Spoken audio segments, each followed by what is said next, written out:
If you're listening to this in the morning, to you I say good morning. If you are listening to this in the afternoon, to you I say good afternoon. If you are listening to this in the evening, to you I say good evening. Buenos noches. And if you are listening to this from South Bend, Indiana, to you I say grow up. Amen. Amen. Oh, there have been some crazy takes. Can I go ahead and say the two that I saw? Yes, go ahead. I saw an official,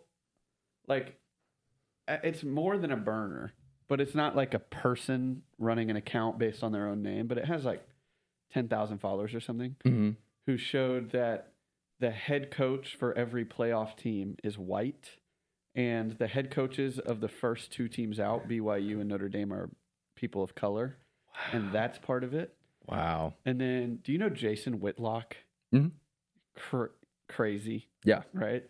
He has some interesting takes. He had, his take was that he basically just said it's no coincidence that the Catholic school or the Christian school was left out of the playoff.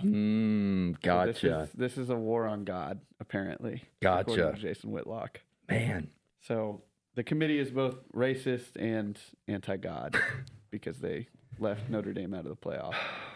The storytellers are out and about, and I have a lot to say on that front. I mean, it sucks to get left out of the playoff, especially to be in and not play, and to get jumped by another team that also didn't play. Correct. Yes, that does suck. But really, the only thing that Notre Dame can complain about is the fact that they were given false hope by the committee, and that's all that really is I feel like a valid complaint, because like, what do you say? You believe you deserve to be in over Miami? Do Notre Dame fans? I don't think Notre Dame fans actually think that. Because I heard Shane Gillis talk about it, and he was like, the argument was never Miami. All Notre Dame fans were pretty quiet on the Miami front, because it's like, you lost to them head to head. But hey, and even the Alabama debate, like I could say plenty that I think Alabama deserves to be in over Notre Dame. Because again, why would you get punished for playing in a conference championship game? And for Notre Dame, you're not in a conference, so there's risk with that you just have to take on. You know, you're Notre Dame, so you're probably going to get the benefit of the doubt most of the time. But in this case, Alabama's playing a game that you're not playing, so shouldn't get punished for that. You're both 10-2, and Alabama, in pretty much every metric, I believe, is higher than you. So I really don't think that there's an argument. I really don't know what this whole snubbed, really? No. And there's no way they legitimately think they were snubbed. Yeah, it's just that they're angry that they were in and then they got jumped. And we're going to go into it, because I think there is one kind of, other than Miami jumping and Miami, and you know, you could argue Miami should have been there before. I don't know if I should get into this now or if we should just wait until after how about this? Well, okay, I'll say it. So the fact that Alabama was not punished for getting beat by Georgia pretty soundly in the conference championship game, but BYU was dropped a spot for losing. And I get Alabama beat Georgia during the regular season, and then they lose, so it's kind of like, you could be like, okay, we've seen it. We've seen them win before, whereas BYU got dog-walked both times that they played them, and pretty, like, it seemed like very similar games. I mean, similar scores, definitely different things happened throughout the game, especially with BYU scoring first and having that big, long drive, but that might be the only thing that I'm kind of a little bit unsure of how that all works. But the outcome, I think the 12 teams that we have, and we can get into the two conference champions with Tulane and JMU being in. We can get into that discussion on what you think about that. But I think they got the 10 at-large teams plus 3 power conference champions. I think they got those right. Yeah, Duke. I'm glad Duke's not Yeah. it. No. Oh, that would have been funny. No. Not Duke. Okay. Yeah, we're going to obviously there's a lot that I want to talk about with all of the narratives that I've heard being thrown around, the reasons why Miami got in, teams talking about scheduling now and how they want to schedule easier opponents because they got punished for playing difficult opponents. Yeah, there's a lot there. And then obviously I want to talk about, well, then I think we're going to move on. We'll talk a little college basketball, specifically A&M's kind of collapse against SMU. And then I do want to talk, well, first of all, we're going to talk about Christian Pulisic and AC Milan because Christian Pulisic is the best American soccer player to be doing it right now and probably of all time. So we have to talk about that. Also, group stage pools, groups, I guess, have been released. So we'll talk about a few of those, who the Americans will be playing. And there's not really a group of death, but we'll talk about kind of the big groups. We'll talk NFL. I know you have a lot to talk about with your Texans. That was a good game. Mm-hmm. We'll talk some NBA. We'll just like briefly touch on NHL because the Stars are doing really well. Do you have any movies? Have you watched any movies? I watched 2, actually. Okay. Yeah. Okay, you'll have to share your opinions on those. I'm rewatching Stranger Things right now. The after watching the first 4 episodes, rewatching, it's so good. I'm on season 3 already. It's Billy's so tough. Yeah, the Mind Flayer, the Starcourt Mall, that whole battle is so cool. It's great. I'll talk more, I guess, a little bit about it. And then we'll finish with playoff. We'll go through the games, the first round playoff games. And then I guess we could briefly touch on, I guess we don't have to, but maybe we could just talk about potential quarterfinal matchups and what they would look like. Yeah, we'll move more into that next week. But yeah, that's all I've got on the sheet today. You got anything else? Okay. I'm ready. With that being said, we've got some things to do today. And it didn't work. It didn't work. I didn't check Brutal. it before. I didn't check it. Oh, wait.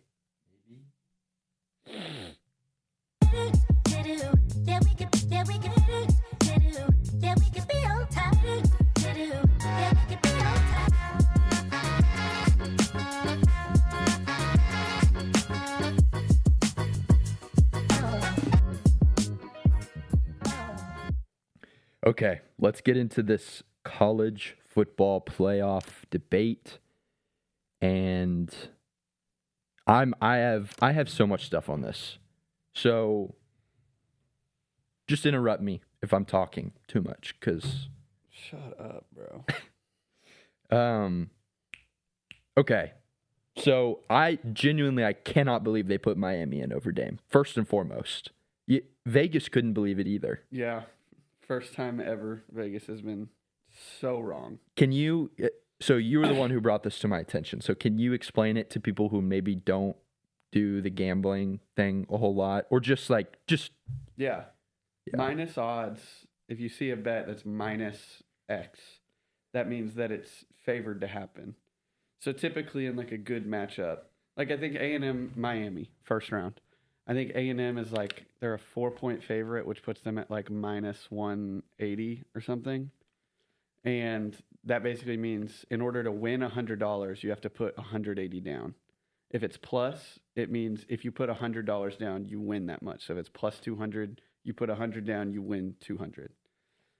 So the night before the rankings release, late Saturday night after conference championship games, Notre Dame was minus 1,200 to make the playoff, which means in order to win $100, you had to put down 1,200. That's insane. And so that was the night before. The morning of, it moved from minus 1,200 to minus 3,000. That's insane. So you have to put down $3,000 to win 100. So it's like supposed to be free bet. That's like obviously minus 3,000. Typically always happens. Yeah. I mean, you look at some of the biggest upsets. I mean, I don't have the numbers off the top of my head. I could be wrong, but I mean, what's the biggest upset this year? I guess there haven't been any too insane. Think back to Notre Dame versus Northern Illinois last year. Mm-hmm. I would assume that was probably like a minus, or like, yeah, Notre Dame was probably minus 1,800 or so. Mm-hmm. So this is like crazy how wrong they were. That's insane. Yeah. Because, again, you've got Kirk Herbstreit making picks on ESPN, right? He's just doing it. I guess his reputation is on the line. But with Vegas, right? Like, money is on the line. So that's why Vegas is mostly right. It's because it's like they put the most work into trying to figure out what things are actually going to happen. So for Vegas to put a lineup like that, where it's like, basically they're saying this is pretty much done deal, it's going to happen. Why would they move it? It's shocking. Mm-hmm. And I was shocked when I saw Miami, them flip the 10 seed and it was Miami, because I was thinking they were going to go the super easy route and not change anything and just go Alabama, Notre Dame. But they did not. They, in my opinion, they got it right because Notre Dame and Miami played this year. And if you were to, and this will get into kind of what I want to talk about later, but you judge, there's overall body of work, right, as far as a team, because, for instance, Notre Dame's overall body of work and Texas A&M overall body of work, you could evaluate those two bodies of work independently, and you could come away with it being like, I think Notre Dame is a better team in overall body of work than A&M. But the issue is you play the games, so they have to matter. Or else, what are we doing? We're just going to put in Texas, Ohio State, Oregon, all the teams that just have the most talent on the rosters.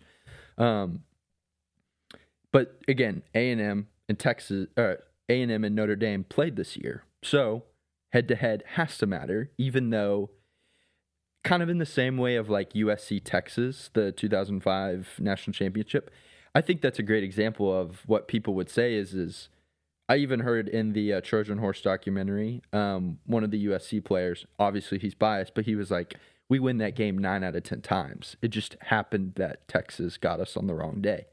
And so if you look at that USC team versus that Texas team, I mean, it's a debate. It's an opinion. But, as far as roster talent, as far as if you played that game 10 times, you would expect USC probably to win more times than Texas does within a 10-game period. And so when teams don't play each other, we get into these hypothetical scenarios. We look at resume. We compare bodies of work. And also what ends up factoring into that is just talent on the team, which is why Ohio State, Oregon, all these teams, Texas, they get the benefit of the doubt most of the time because it's like, they have a bunch of guys who can run 4.4s and they're 250 pounds and, they're flying all over the field. So in my opinion, the College Football Playoff Committee, they got it right. People are very upset that it seems like the Tuesday rankings are just kind of like, they don't matter. Yeah. Because it's like you had Notre Dame over them the whole time and then you switch it at the end. So what was the point of ranking Notre Dame higher if nobody played and then Miami jumped them? Yeah, not 100%. I think they got it right in the end, but the path they took to get there was just like so pointless. Like, why? Yeah. I was shocked. I was watching with my cousin at a Mexican restaurant at lunch with our family after church, and we were locked in, and our waitress was at the end of the table talking to someone, and whenever that Miami logo comes up, we both like throw our hands up and scoot our chairs back, and it's super loud, and she like audibly was like, ah! Like it scared the crap out of her. We were freaking out. I could not believe it. Yeah. Yeah. I couldn't believe it. I watched Brooks, Austin, and they were doing a live reaction show, and I went back and watched them. So apparently FanDuel released odds for college football playoff teams to win the national championship before the college football playoff rankings came out. And they had Notre Dame in that field, and they also, I think Alabama was also in it. So at the beginning, they were like, we already got the script. Notre Dame's in. Like, these are just, like, we already know it. And then Miami flipped, and they were all like, whoa, whoa, whoa. You know, it was... And that just further goes to show, like, how certain Vegas was. Again, who's never wrong like that. It's one thing to have a crazy upset that you never see coming, but that happens in sports. Yeah. Something like that doesn't... You never see something like this. Yeah. It really does kind of shock me. Because I feel like that indicates it was very much like a human committee decision to move Miami all the way up there. Because I would assume Vegas rolls on a lot of analytical stuff. And when you're trying to do prediction stuff, you kind of usually predict using models. And I would assume Vegas relies heavily on that stuff rather than just some guy named Kevin being like, Notre Dame, minus 3,000. Yeah. Up that up, or bump that up. But it was crazy. Yeah. Really, really crazy. But again, I think they got it right. And I think Notre Dame fans know that they got it right. And I think they're just upset that that the committee put them in and then took them out at the last second. They definitely seem to have like a superiority complex. I've seen Notre Dame accounts tweeting about like the committee just made the worst mistake in NCAA history.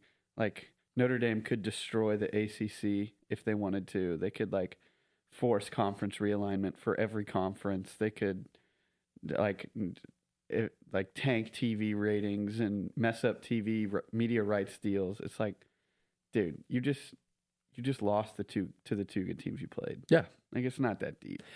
Yeah, and it sucks because. So first off, I just want to let you know, Notre Dame, 2020, y'all got in over A&M. There's a lot of argument, right, over A&M better than yada yada.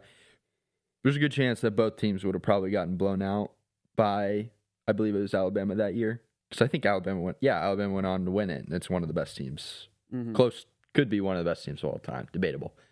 I believe it also, I saw somebody tweet it out, and they were talking about all the times Notre Dame's been put in I think they were talking about, it was 2008. They got put in over Texas to play. No, not 2008. Or maybe. No, Notre Dame was not in the championship in 2008. When they played Alabama in the national championship at some point. 2012, because that was Monte Teo year when Johnny won the Heisman. Yeah. I don't want to go back and be like, oh, this is karma. That's not what I'm saying here. What I'm just saying is it happens. It happens. You're not the only team to ever feel like you should have been there and you're not. Like, yes. Literally every year there are teams that feel that way. Yeah. And and I'll get into this in a sec. I've already talked about it a little bit of just like Notre Dame. First of all, you are a very talented team. Jeremiah Smith is the best. Jeremiah Love. You are the best running back this year in college football. Y'all have the potential to win a national championship if you would have been put into the playoffs. The thing is, though, is that there are good teams that are going to get let out. There are good teams that are going to get left out. There we go. Texas has the similar argument. They did lose to Florida, and I'll get into that. I kind of want to talk about Texas in a second. But Texas, the talent on the roster and the way that they improved throughout the season, if they would have been put into the playoffs, they would legitimately have a chance to make a run at the national championship. The problem that we run into, though, is that the games on the field have to matter. Mm-hmm. They have to, or else why are we playing the sport? Yeah, just run Sims. Exactly. Or, yeah, just put the teams that have the most talent in every single year. They have to matter at some point. We have to draw a line in the sand. And so the way it shook out this season is that you lost to two really, really good teams in Miami and A&M, and you dominated the rest of your schedule, but Miami and you ended up on the cut line because the other teams, just the way scheduling and stuff works out, like, unfortunately, there's not going to be a perfect scenario. There's nothing that we can do to come up with a perfect scenario where all, let's just say, like, really all power conference opponents play each other and you have like a head-to-head matchup, or like which teams are better. But we have to have some sort of system. This is the system that we have now, and you lost two close games at the beginning of the season, and you didn't play anybody the rest of the season to improve the conference schedule. And again, Miami and you ended up on the cut line, and you lost to Miami. So yeah, and your Notre Dame fans know that. Mm-hmm. It's just hard to accept. Yes. It's not hard to wrap your brain around. I feel like it's pretty simple. It's just hard to accept. Yes, and they want to get upset at something, and I can't blame them. That's just being passionate about sports, and I get it. But let's not start burning everything to the ground now that you didn't get in, because sometimes it's not anybody's fault. It's not any. It's just how it is, and it's just tough. I'm glad you mentioned you said burn it all down or whatever, burning everything down. Mm-hmm. These were texts I received directly after the rankings show. Guess the fan base. Oh, you already know. I have They're texting you. We're going to burn it all down. The system will change or burn. Okay. Sounds about right. I know exactly who texted you that too. You did. Yeah. Yeah, you do. And I'll get to you in a second. I'll get to your team in a second. But let us talk about one discrepancy. I think that I think it's probably the only like I don't feel like this move was steeped in principle. It was more in like getting it right, which you can't argue with the results, but as far as principles go, like I feel like if you're coaches or players, you would rather have a principled committee because at least you know what you're getting than like we have no idea what's going on. And it's Alabama not being punished for not scoring until the third quarter against Georgia, but BYU dropping a spot, eventually leading to Miami jumping and getting into the playoff. What do you think about that situation?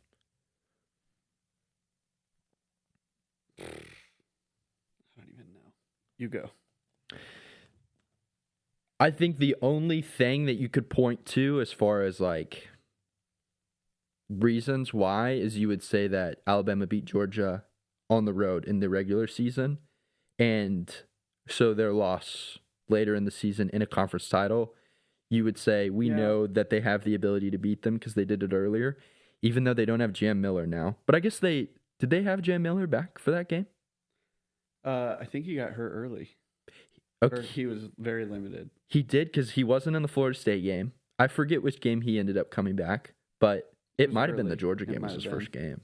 But you could point to that and say, look, sometimes it's just not your day. They had already beat them earlier in the season. They lost them in the conference title. We're not going to punish them because we know that they have the ability to beat them, or they have beaten them this season, and we've seen that on the field. Yeah. Whereas Texas Tech, BYU, you go to first game and you say they got beat 26-7, I believe. And then you go to this game and they say they got beat worse, 34-7. BYU had 4 turnovers. They had one long drive at the beginning of the game that made you be like, okay, this is a game. And then the Texas Tech defense just turned up. Alabama's a big winner with all the Miami Notre Dame drama because they're just getting overlooked. Yeah. Like BYU, I mean, what else? I know that going 12-0, is the best case scenario. The one step down from going 12-0 is going 11-1. Yeah. Which is what they did. They ended with 2 losses, including a conference championship, to the same team twice, who is a top 4 seed, who has a bye. And it was on the road and at a neutral site. Like that does get overlooked. Yeah. Really. I mean, I think BYU fans are angry. And I'm not saying that BYU is better than Alabama. But if you're looking at, resume, like Florida State, not good. Yeah. No. And it wasn't even close. No. Georgia game, they won, but it was close. OU, they looked bad and obviously lost. And then to get worked by Georgia. I'm not saying I was shocked that they stayed at 9. I really thought they were going to be at 10. Mm-hmm. I really thought they would be at 10.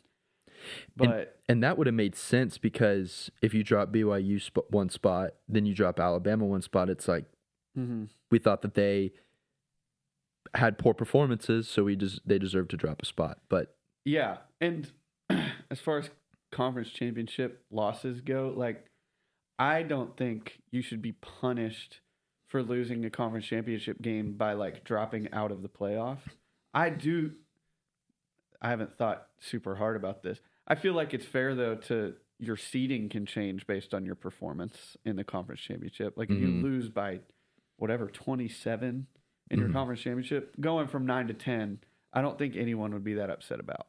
Going from 9 to 12 and being left out of the playoff, I could understand getting mad about, but also considering the rematches like that. Now it's an Alabama OU rematch, which I was surprised. To be honest, I just thought it would be the opposite. I thought the committee would want to avoid rematches, but I guess they wanted to keep them.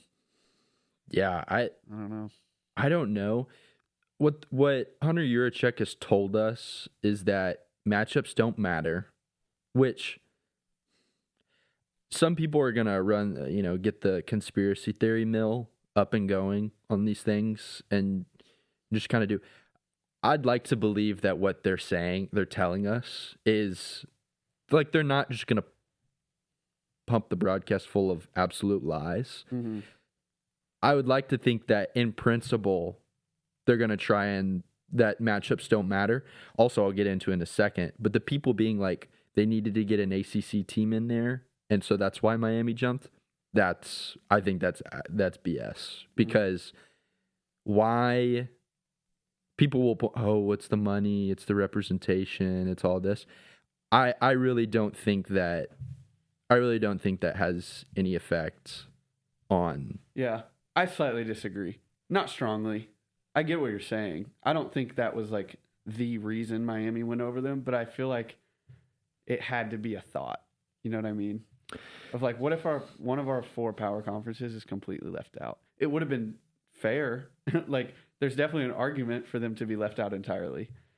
I feel like there might have been a little bit. And luckily, there was a head-to-head, which made it easy to say, that's not the reason. It's because of the head-to-head, which is also true and fair. Mm-hmm. But I don't know. I feel like that would be a little, at least like just in the back of your mind. Like, are we really going to not? Are we going to pick an independent with no big wins over an ACC team? But I feel like you could say the same. I get how you could make that argument, but I just don't think there's any ACC I don't think there's anyone like with actual skin in the game for ACC representation in the college football playoff that is in that room that has and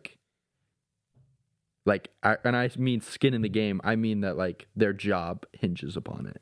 Maybe not job hinges upon it, but I'm going to confirm, but like they're like the ACC, the better the ACC does, the better each individual member institution does financially with like media rights and stuff. Mm-hmm. So there could be like, I don't know who else. I'm looking up the committee members, but like. And I get what you're saying. I think you're right with the trickle down effect. I would just assume that most of these directors, these ADs, if you're in the ACC, I would assume that you're more focused on getting your program good than like, being like ACC. And while I assume that that's like good for that is good in the broad, in the overall, but they just have so much that they have to do as the athletic director for their like specific university that I would assume most of their focus is on like getting their program good.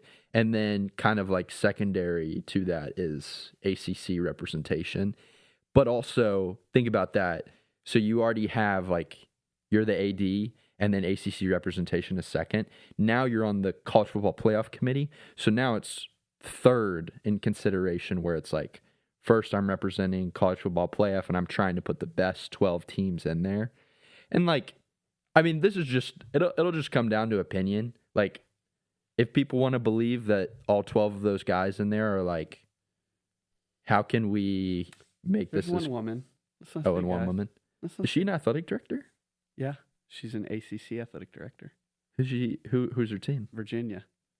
Oh, something else crazy. That's tough. Something else crazy. I'm surprised Notre Dame fans haven't latched onto this. Miami's athletic director is on the committee. Interesting. Uh-oh. Very interesting. I would assume that they have to kick him out when they start discussing that sort of stuff. There's no way for us to know. That it's not like they're very clear on how it all works. Yeah. It's the opposite. We have zero idea how it all works. Yeah, we really don't. Yeah, I mean, I get how people can spin it. I just think people want to put on their tinfoil hats when they're talking about, oh, it was because Miami's in there because there's an ACC. They need an ACC. Miami's in there because they beat Notre Dame in the regular season, guys. Uh-huh. And they were ranked number 1 at some point. I completely agree. Mm-hmm. The thought experiment is, what if Miami and Notre Dame were both 10-2, but they didn't play each other this year? Mm-hmm. Then what would have happened? And there's no way for us to know. So I think Notre Dame. Luckily for them, they avoided that whole thing. Mm-hmm. But it is as an emotional, upset Notre Dame fan, I understand why you would latch onto that. Yeah. Yeah. Right or wrong, I get why you would. Yeah. Now the whole like, the committee's racist and their anti-Christian values is crazy. We're just gonna do that whole song and dance. No, guys, yeah, it's pretty. So my kind of also, there's a lot of people. There's some people now who are like, we need to expand the playoff so that we include the teams that should have gotten in that didn't. Guys, are we just gonna do this until we expand it out to March Madness? Is this just going to be a 64-team bracket every single year? Mm. Because here's the thing. A couple years ago, in the BCS model, there was 2 teams. If you lost twice at the beginning of the season, Notre Dame wouldn't have been thinking about a national championship. It would have been out the window by week 2. Honestly, by week 1, losing week 1 to Miami, at that point, you have 1 loss. There's a potential chance that there's 2 undefeated teams at the end of the season, and that's your national championship. If you have 2 losses, you're not even thinking about participating for a national championship, and you're thinking about trying to get maybe a New Year's Six Bowl or whatever it was. And even in the 4-team playoff, 2 losses. I don't think there was ever a 2-loss team that made it in the 4-team. Is that true? No, I don't think so. There's no way. Because it was always undefeated and then 11 wins. So now we're sitting here and a 10-2 team that, again, talent-wise, also, this is a year where I hope every college football year is like this year, where there's so many, where it's competitive, and it legitimately feels like, the 10 seed, Miami, could make a run at the national championship. I don't know if every single year is going to be like this, though. So let's calm down on expanding the bracket, because we're just going to keep moving the goalposts. And I think people's goal is to find a system where nobody is angry and we all get that's not going to happen. If we move it out enough, an 8-4, trying to think, Duke, or maybe not Duke because they won their AC, but we're gonna have 8-4 teams in the SEC being like, we're snubbed. We have the chance to make the college football playoff, because like Missouri's gonna be pissed that they didn't make the college football playoff, because we just keep moving the goalposts of who gets in and who doesn't, and people are gonna be upset if they didn't get in, and yeah, so it's never gonna be perfect. Let's see how this goes, because I genuinely, I think this is, let's see how this goes. Now, let's talk about the two. I guess, yeah, we did talk about the doomsday scenario happened. Duke won the ACC. Duke's not going to the playoff. Funny. So now we have Tulane and JMU in the playoff. What do you think about having two teams that deserve, based off of what they've accomplished within their conferences, to, you could say, deserve a chance to be in the playoff, but the spreads for these two games, Oregon versus JMU and Tulane versus Ole Miss. Ole Miss already beat Tulane by, I believe, 4 or 5 touchdowns earlier this year, and the lines are like 19.5 and 20-point lines. What do you think about that? I'm fine with it, to be honest. I know a lot of people aren't, and I get it. Like, if A&M was the first team out, I'd probably feel the same way, but I'm fine with having at least one, deserving team. Like, they did everything they could to be there, being in. And also I think that this isn't like normal. I think it's funny that it's happening in year 2 of the 12-team playoff, but I think it will be very rare to have 2 G5 teams in. Normally you get the Power 4 champions and other Power 4 at larges in one group of 5. Yeah. So I'm fine with it, but I know a lot of people aren't. Because, I've seen a lot of, this isn't participation trophy. The college football playoff should be the best 12 teams. Mm-hmm. I do also have to say, JMU, there's some account. It's not the official JMU account. Their activity recently has made me even more excited that they're in. Let me pull this tweet up, if I can find it. While you're doing that, did you see JMU's celebration when they? That was awesome. They're just happy to be here. That's awesome. Yeah, I'm happy for them. Streamers and. This is from JMU Sports News. The massive talent gap between JMU and Oregon is overblown. We've been grinding tape, and the Ducks are actually a lot better than people are saying. So it would not surprise us one bit if Oregon kept it close in the first half. JMU cannot overlook this feisty Oregon bunch. Someone commented the Georgia TCU Natty score, 65-7. They commented, not sure JMU wins by that much. That's funny. That's good. Someone said, you're cooking, but Ducks by double digits. They go, we've always had a sweet spot for Cinderella stories. Oregon winning against a juggernaut like JMU would make us smile even for a second. This one, a poll. Best Cinderella story. What's your favorite Cinderella story? Miracle on Ice, UMBC 16 seed over UVA, Leicester City 2016, 2025 Oregon making the college football playoff. Like, they are cooking. That's hilarious. I love it. That's awesome. I like having that representation. I'm sure that I haven't thought about this too critically. I'm sure there are plenty of arguments that could kind of cook me in this. I like the G5 support. I'm not as quick as others to be okay with like, oh, let's just do mega conferences and just kill G5 programs entirely. Mm-hmm. Just because of like the financial impact. Like football is the only thing. Well, there are only like 20 athletic departments in the country that are in the green every year, and it's all because of football. Football is the only one that has a significant positive impact for these programs. If you take the opportunity for teams like this to be out, it doesn't just like destroy their football program. I mean, you're talking baseball, basketball, soccer, lacrosse, whatever they have is kind of gone. Yeah. So I'm a fan of allowing them to exist. Yeah. But yeah, I don't have as much a problem with their involvement this year as other people seem to. It really is kind of just what you make it. I don't know how to, like, 10 years ago we were just having a national championship between the two undefeated teams, and to now have a chance where you could be a 10 seed to potentially make it to the college football national championship game. I mean, if you put a group of 5 team in there, it's kind of just like,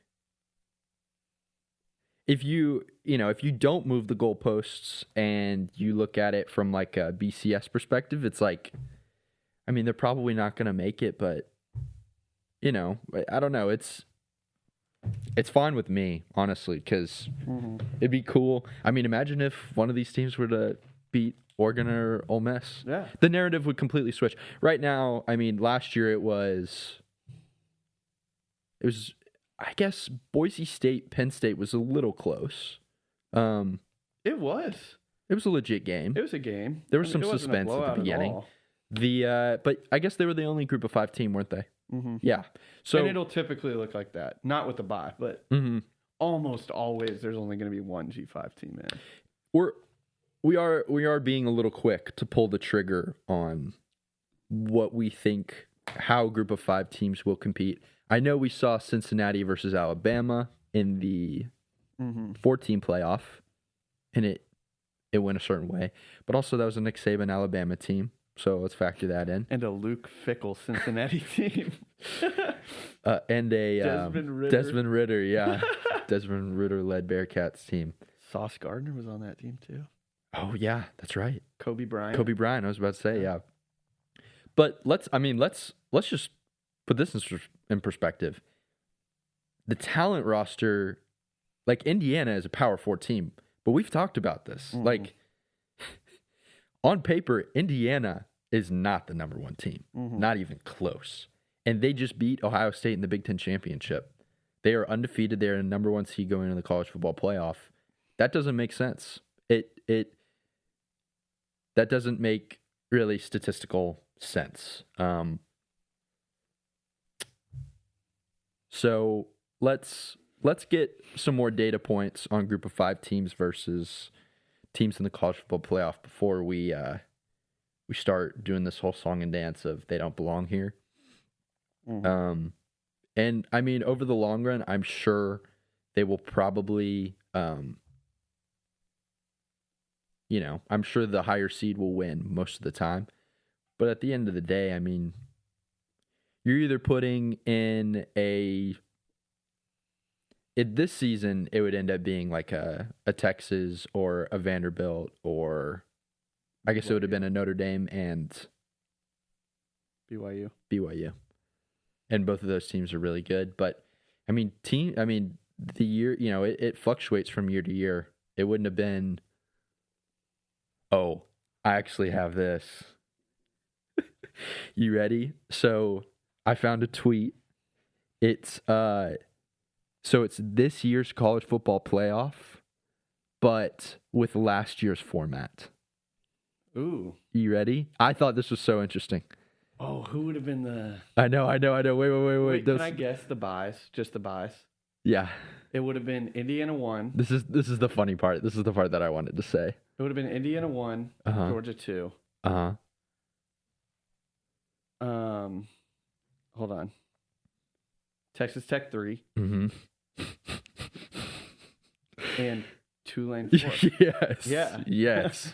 Tulane would have been the 4th seed in the college football playoff. Yeah. And the first round games would have been A&M Oklahoma with the 8 and 9 seed. Ooh. I wonder if this. Yeah, because Tulane got bumped up to the 4th seed, so we would have gotten bumped down.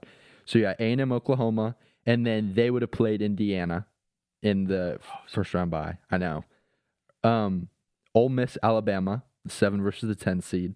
They would have played Georgia. Winner goes to play Georgia. Ohio State JMU. listen. This is Ohio State. So Ohio State would play JMU, and then they would play Tulane as the 4th seed. No way. So their path to the college football playoff would have been JMU and Tulane, and then Oregon versus Miami to play Texas Tech. I thought that was so funny because imagining Tulane as being the number 4 overall seed with a bye. Oh, man. Jake Retzlaff getting the first round bye. And John Summerall, who is not going to be coaching there next year. I forgot where I was, what my point was before that, but let's get some more data before we just throw the Power 5 teams under the bus, or Group of 5 teams under the bus. Mm-hmm. Let's see. I have double breaking news. Oh, hit us. Not that breaking. Okay. First off, College Game Day is going to College Station. No way. Mm-hmm. That'll be fun. First time this season. Second breaking news. KC Concepcion has won the Paul Hornung Award, which is awarded to the nation's most versatile player. Good job, KC. Come on, well KC. Deserved. Come on, KC. Well deserved. Talk to him, KC. Well deserved. Very well deserved. They should make an award for the best transfer player. Honestly, he'd be up there. It might turn into like Heisman, where it's just a quarterback award. Yeah, probably would. Fernando Mendoza this year. Yeah, I guess it might just go to the. The Heisman winner wins everything else. Mm-hmm. But yeah, he got all SEC first team as a receiver, but he also had 2 punt return touchdowns and averaged crazy numbers on special teams. That's awesome. So well deserved. Good for him. I've seen him projected in the first round. Yeah. Hopefully he goes in the first round. Mm-hmm. Whoever gets him, they're getting a very, very versatile player. I wish the Texans didn't already have like 5 slot receivers on the roster. He'd be nice. Imagine him on like the Lions. Ooh. They kind of Him already and have Amon-Ra are kind of the same, or they're similar. Yeah. Honestly, the Lions are kind of covered. They really got their guys. Nah, I was going to say the Bucks. Because Evans is about to be gone. Godwin might be gone. Egbuka and Casey. That'd be fun. The Bengals. Oh. Joe Burrow. They need to get defense so bad. But imagine Jamar Chase, T. Higgins, and Casey Concepcion. That would be fun. That'd be really cool. Cowboys? Ew. No, we don't want. No. He'd be too successful there. Let's see. What else did I want to say? Well, okay. I wrote down. This was to go along with keep expanding because you're leaving out quote unquote good teams. What I just wanted to say is Notre Dame is a team that can make a run at the national championship. And so therefore we see them as a good team. But we again, you just have to draw the line somewhere. The games have to matter. Otherwise we'll just put the most talented teams in. Texas they're rounding into form. Like 2 things are true at the same time. Texas is a good team that could make a run at the national championship. They also lost to Florida. Mm-hmm. Both of those things are true. The losses on the field have to matter. Let's talk about So Sark kind of was talking about not scheduling. He was saying they got punished for the Ohio State loss. He was basically kind of, I guess, threatening to be like, we're not going to schedule hard opponents because it's hurting us this season. And my job is to get my team into the playoff. And if this is hindering us from getting into the playoff, we're not going to do it anymore. First thing I want to say about this, I understand where Sark is coming from in the sense of he's upset that his team didn't get in the playoff. Also, being the head coach at a place like Texas, just being a head coach for a Power 4 team in general is extremely stressful, and your entire job is to find a way into the college football playoff and obviously win games. But your job is essentially to get into the college football playoff. So you are going to do anything possible, whether that's be slash the opponents that you scheduled. You're going to do anything because it's not just, oh, dang it, we'll get him next year. For him, this is his job. Like, he will get fired. So I understand where he's coming from as far as he is upset that the team didn't make it in. He feels like they have a really good team and that they could make a run for the college football playoff. And he feels like if you look back at the season, the Ohio State loss, if that isn't on the schedule, they're 10-2 and they find a way in based off of their wins against A&M, Oklahoma, and Vanderbilt. So I see where he's coming from based on the position that he's in. What I think my thing is on it is I don't think so. You schedule everything makes sense in hindsight, but you have to live life forward, but you also have to play football forward. You have to schedule forward. Essentially, the way the season played out, if they wouldn't have scheduled Ohio State and played an easy team, they would have probably gone to the playoff. But here's the thing: the same way with A&M, you looked at their schedule before the season and you say, going to Death Valley is really, really difficult. South Carolina at the end of the season, that's going to be a really scary game with Lenore Sellers. You're saying going to Texas is really impossible. We're not going to win. And then you get to those games and you're like, wow, Arkansas, not great, and not in a great place right now. Mm-hmm. LSU, if they're kind of teetering on the edge, and if we win, we're pushing them over the brink. Basically, all these games look different. And so now you get, they have a weak schedule, they have a weak this. And so the way it worked out with A&M is the fact that they played Notre Dame in non-conference. That was the win that they got to hang their hat on and be like, we beat a really good team. We deserve to be in the college football playoff. And if they didn't have that win, there would be uncertainty. There would be more. You're leaving that up to a committee who's deciding all of these things in hindsight, and they're compiling it all. And if you don't have that win to boost your resume, your strength of record, all that stuff, it totally flips, right? And we can do all these things because the games have already been played and everything like that. But I would assume SEC coaches, what they say is we already play a gauntlet of a schedule. If we go through the SEC, no matter who we play in non-conference, we're going to make it in if we have 2 losses or whatever it is. I get that argument, and I understand percentage-wise if that's the route Sark wants to go, or teams that are thinking of not scheduling hard non-conference opponents. If that's the way that they want to go, then if they feel like that's the best chance to get their team into the playoff, I understand that. But you can't, you're taking risk both ways. Not scheduling hard opponents in non-conference, you're taking risk in that too. Whereas he's saying, he's evaluating that there's more risk in scheduling a hard non-conference opponent.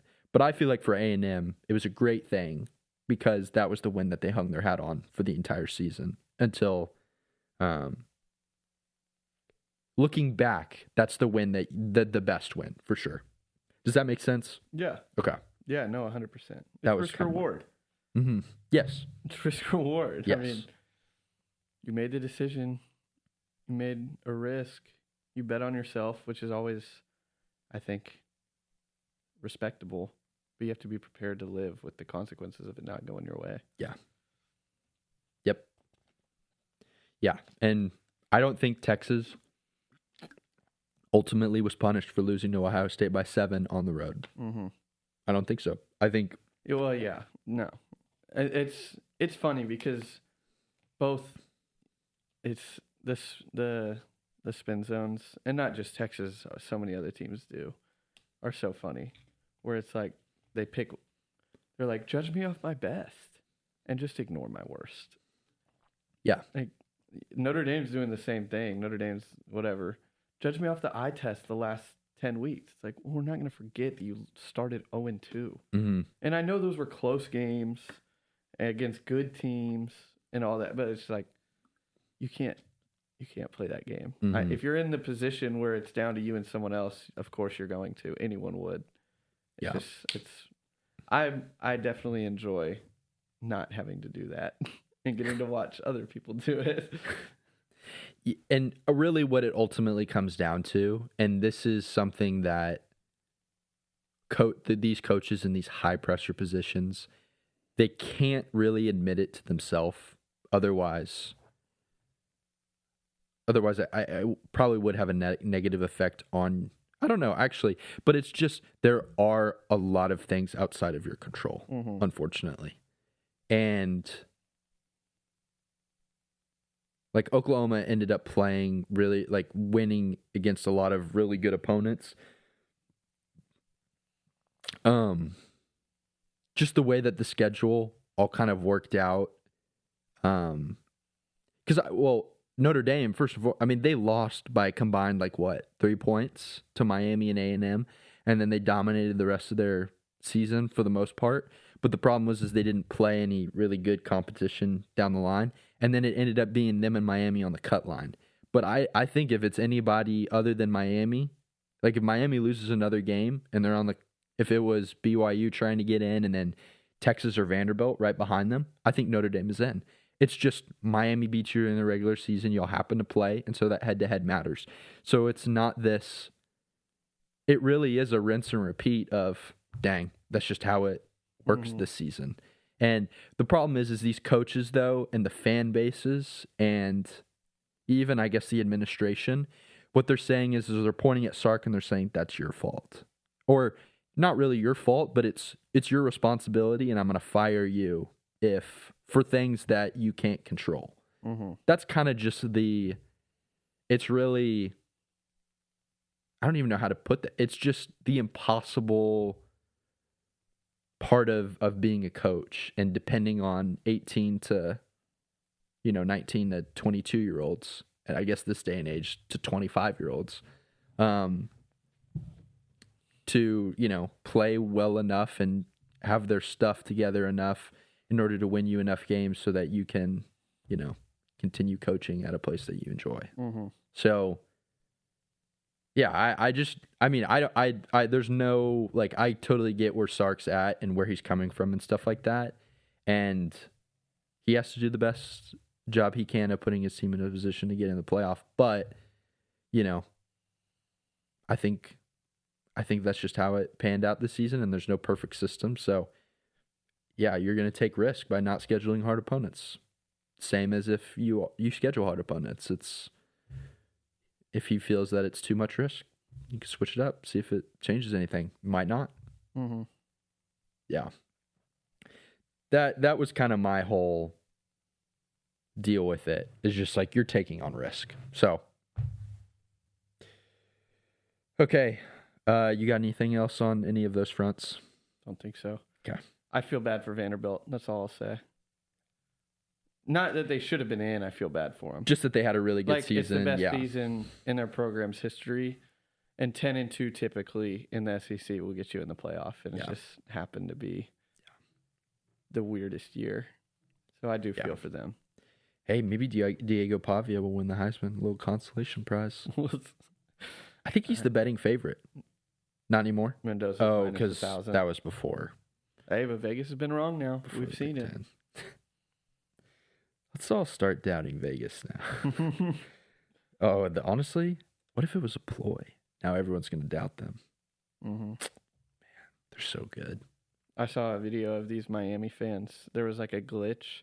It was supposed to be Miami to make the CFP at plus 5,000. They accidentally put it at plus 50,000 for 4 minutes, and they saw it in that 4-minute window. Put $10 on it, paid out $5,000. No way. And they have to pay it out. They had to honor it. Wow.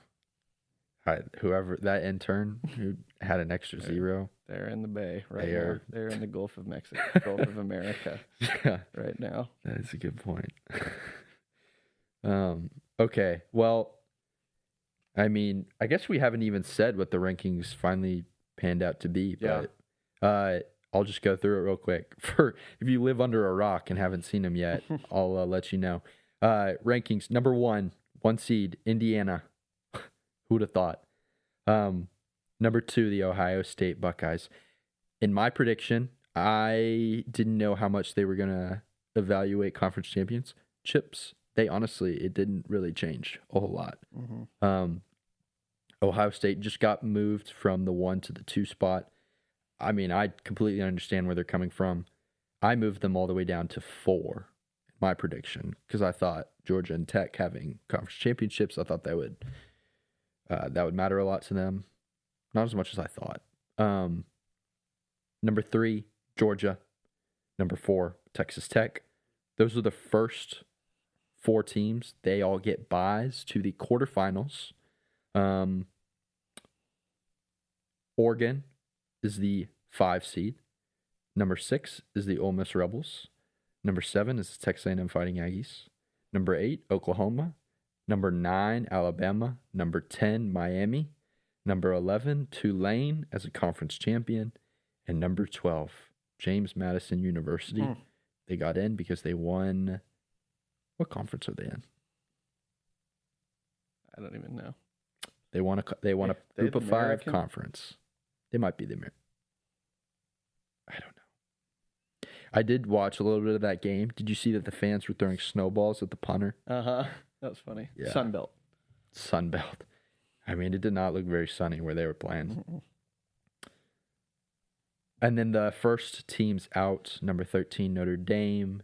Number 14, Brigham Young University. Okay.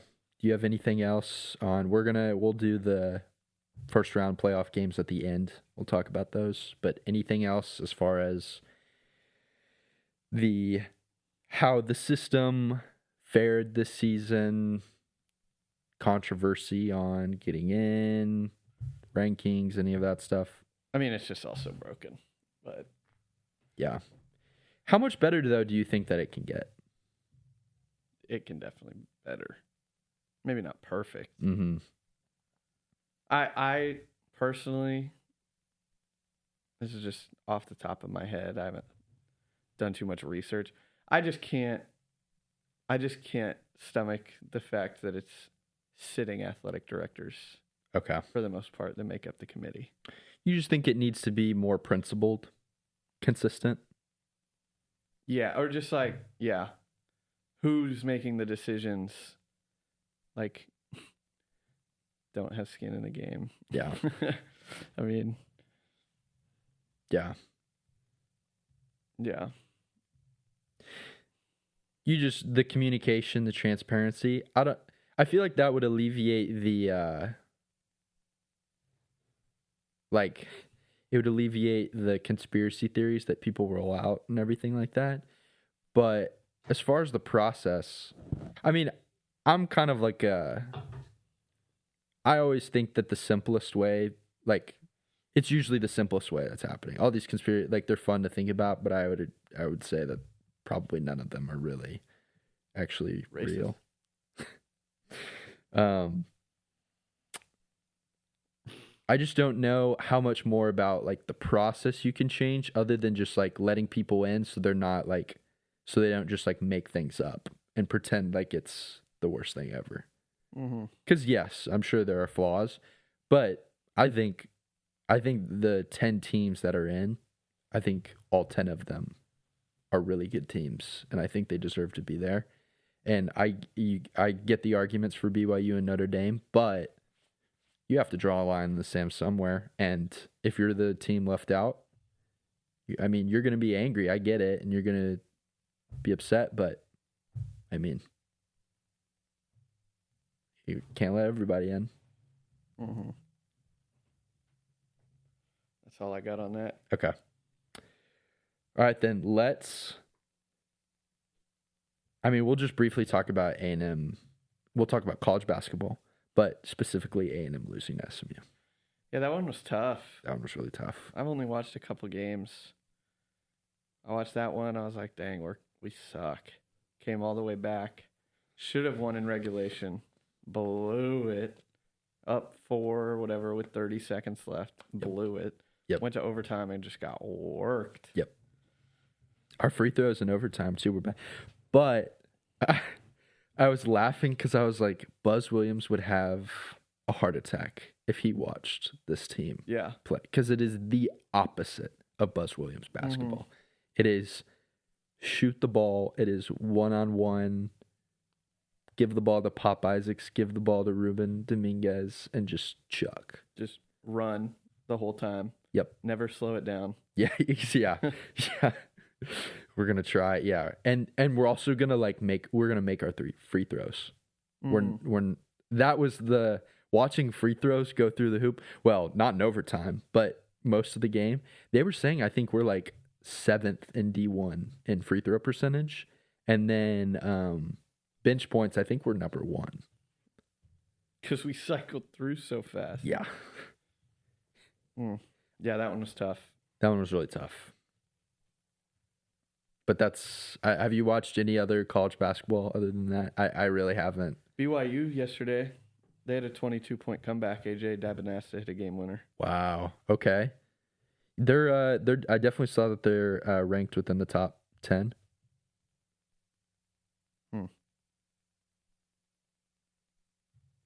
Sorry, the ACC commissioner is complaining. Oh, is it Brett Yormack? Big 12? It's Jim Phillips. Oh, yeah. Brett Yormack also commented on it, being like, that's egregious for him to go after Jim Phillips. He says, if you're leaving teams out of the playoff that could win a national championship, then you don't have the right number. No, I disagree 100% with that. 100% disagree with that. Because we're just going to move the goalposts forever. And it's a cycle. And then we'll get back to BCS. Yeah, I mean, yeah, but the teams that are going to win the college football playoff, they usually tend to be the most talented teams, so you're just going to get the same. I don't know. It's sure, throw them all in there. It really doesn't. I don't know. I feel you just have to stop somewhere. I haven't watched much else college basketball. Okay. But you said BYU had a... Yeah, I think it's 22-point comeback. Had a nice comeback. That's BYU's in the top 10. I know Michigan, I think, is really good. Purdue had their worst home loss in program history. To who? I don't remember. But I was looking at the stats of how bad it was. I'm just looking at the news right now.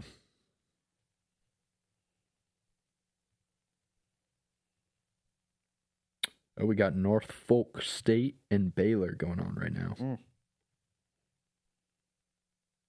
Man, UConn beat Florida. Florida is 5-4. I think they've played some really good teams, but I know Florida lost to TCU. They've lost to Duke. Now they've lost to UConn. So I don't know who the fourth. I don't remember who the fourth is, but I have breaking news, but I'll get to it, I guess, in a minute. Okay. Whenever we move sports. Iowa State replaces Purdue as 1 seed. Interesting. Yeah, so Iowa State's good. So it wasn't the worst loss by point differential, but Iowa State beat them by a lot, 23. Oh, so they played And each other. They played each other. Iowa State beat them at home by 23, and it was like the least amount of points Purdue's ever scored at home. Or something. They only scored 58. Okay. Yeah. BYU beat Clemson is what you're saying. Was that the game you were talking about, Clemson? Right. Okay. Illinois. Baseball. I don't really know how the SEC is. Do you know who the best conference is right now? Who's shaping up to be? I have not followed at all. Okay. Yeah, honestly, once football kind of wraps up is when I'll really dive into this stuff. But yeah. Okay, do you have anything else on college basketball other than let's get it together, Aggies? Okay. Then I'm going to talk about AC Milan, and then we're going to talk about the group stage games. Okay. Pulisic, an absolute beast. I don't know if I said this in the intro, but he had the flu. He did not start the game. I believe it was Torino, scored 2 goals. Also, Rabiot had watching the highlights of his goal, I honestly, I'm going to pull this up for you. He had a goal that was one of the better goals that I've seen. But let's see. Turn this all the way down. But yeah, so it's 1-2. AC Milan down to Torino. And then again, Pulisic has had the flu, so he doesn't start. He comes on in the 66th minute and scores in the 67th minute and the 77th minute. So not even a minute into him being in the game, he scores. And then 10 minutes later, he scores again. AC Milan goes on to win 3-2. They are still at the top of the table, I believe, beating out Napoli by point differential. We also lost to Lazio in Coppa Italia, which is it's just how it goes because we beat them for a regular season game a couple days before that, the weekend before. And I honestly did not watch that game because it was in the middle of the week and I was, I believe, working. So Pulisic, I was telling Zach before this started, Pulisic is the best American soccer player by far right now, but he is arguably, I would say, he's making a case for the greatest American soccer player of all time. Also, watch this goal, Zach.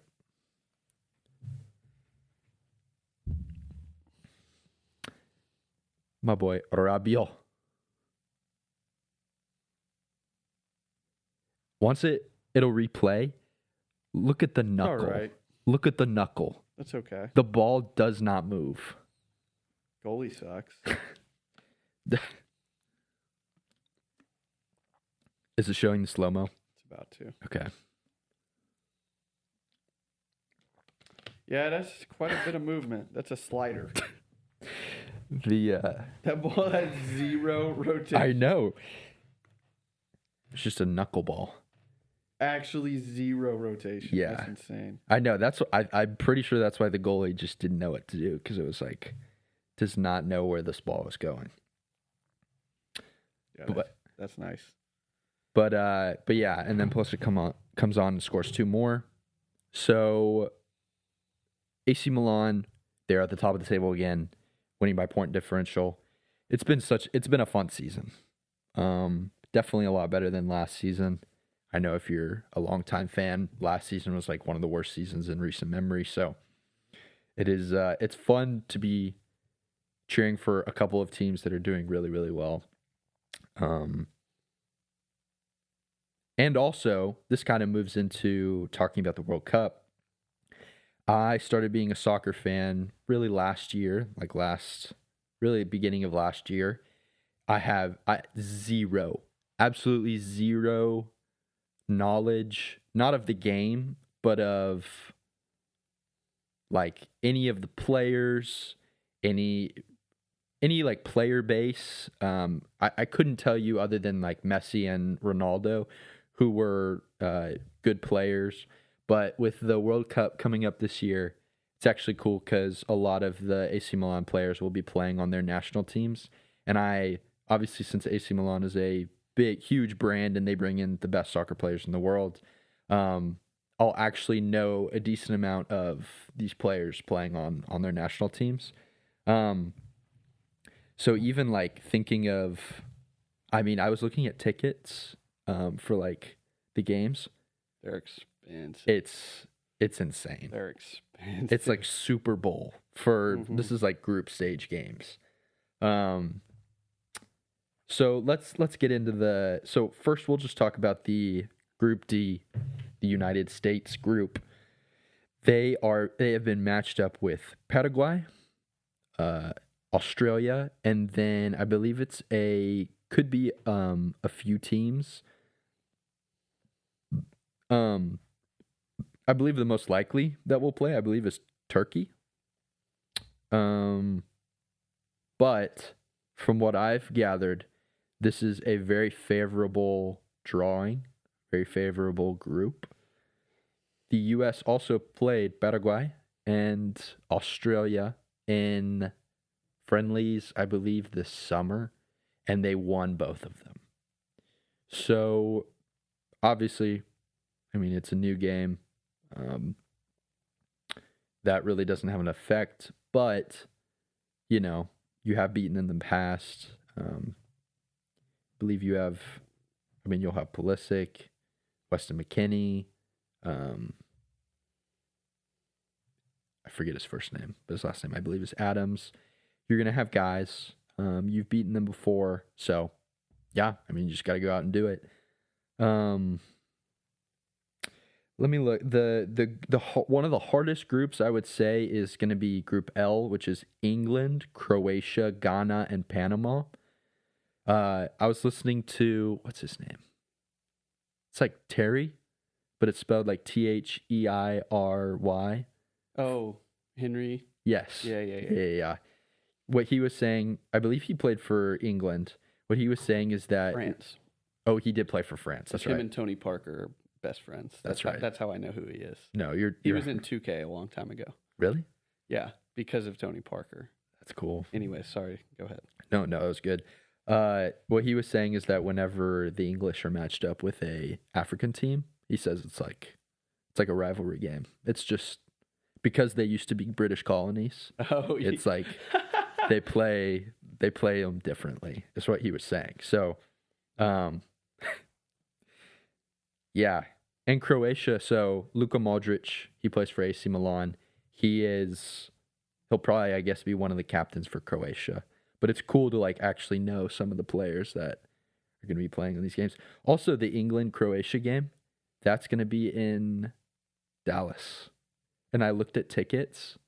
It's like, I think it's like $700 to get in. Golly. So I don't know if that's something in the budget, but I think it'd be pretty cool to see that at Jerry World. Mm-hmm. Trying to look at any of the other interesting ones. I believe Argentina. I think Argentina plays a game here in Houston or Dallas. Might be wrong about that one. Oh, France and Norway. France and Norway are in the same. Maybe it's England and Ghana, but I think also France and Senegal. So also Group I, France, Senegal, and Norway.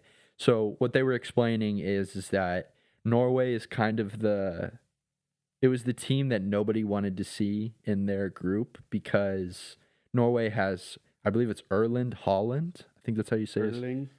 Yeah, I know him. Yeah, he's tough. So Norway is like the team. It's like in baseball, in college baseball, it's like the 3 seed that you don't want to see or the 2 seed. So France and Senegal, I think, Maybe that's what he was talking about, was France and Senegal rather than England and Ghana. I might be mixing that up, honestly. France and Senegal, and Norway. Those are going to be fun matches to see.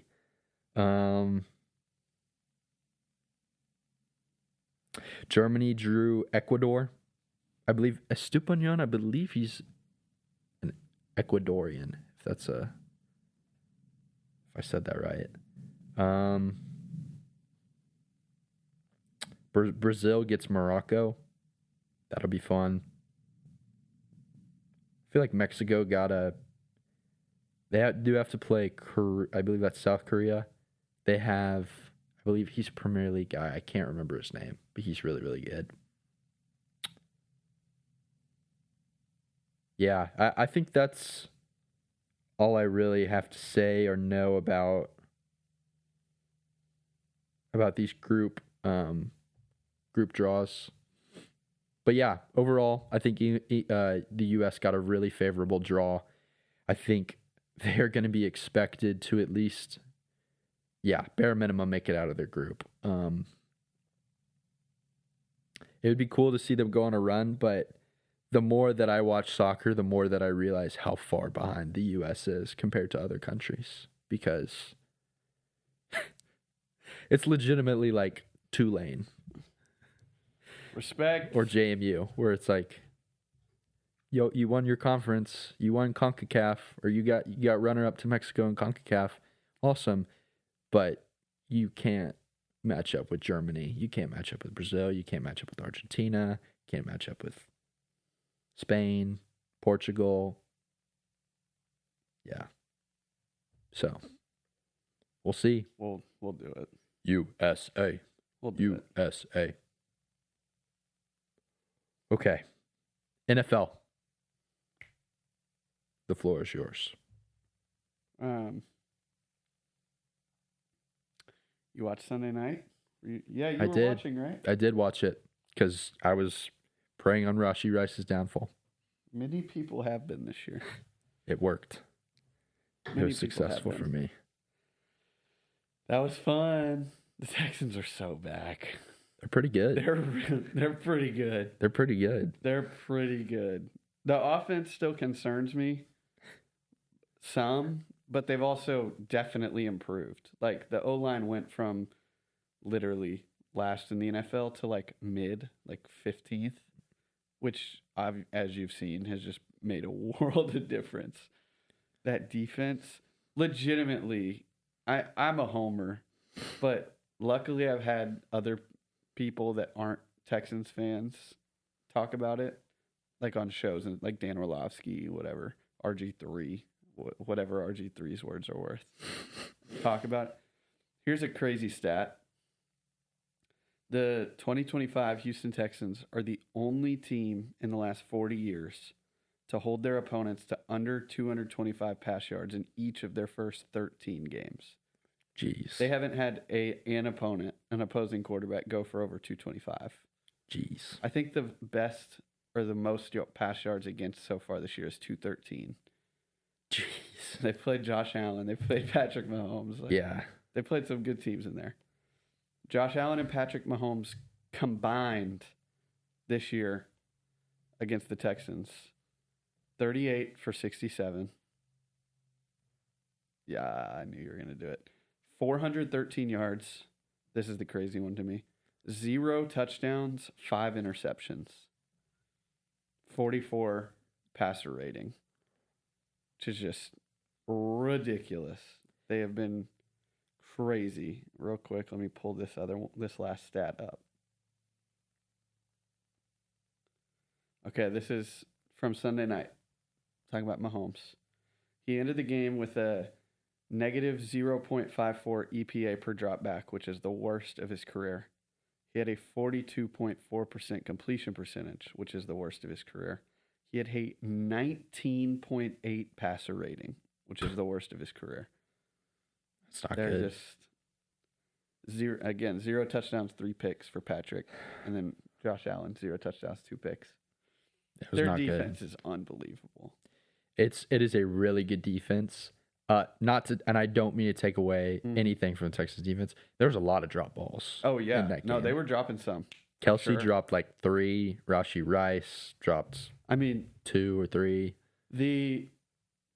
And not that I think this is the sole reason. Like drops happen for most receivers.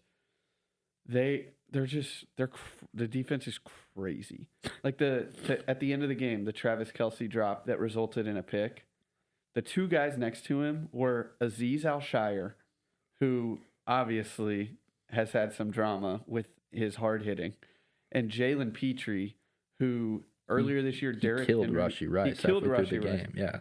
Derrick Henry this year said Jalen Petrie's like the best hitter in the NFL. Oh really? Oh yeah. In an interview, he's like, people don't. He said it in an awesome way. Like he's very humble. He's like, I don't want to sound prideful, but like people don't get me. Like people don't hurt me. But like Jalen Petrie got me good this year, and he did. He laid him out really earlier in the season. So it's like you have 2 of the hardest hitters in the NFL, like sandwiching you. Like that's a pretty stressful. Like that might contribute. No, 100%. Sure. Yeah, 100%. But you have those 2 guys at nickel and linebacker, 2 of the hardest hitters in the NFL.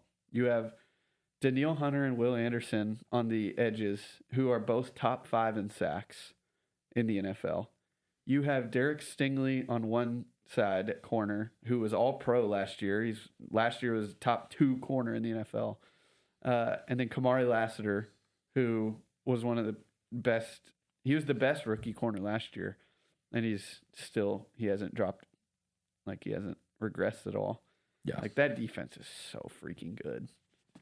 Yeah. Which is so fun. The offense, it's been rough. Joe Mixon out all year. Nick Chubb came in. He's been hurt. Woody Marks set an NFL record this year. He did great in the game. He did great. But yeah, the record is not what you think.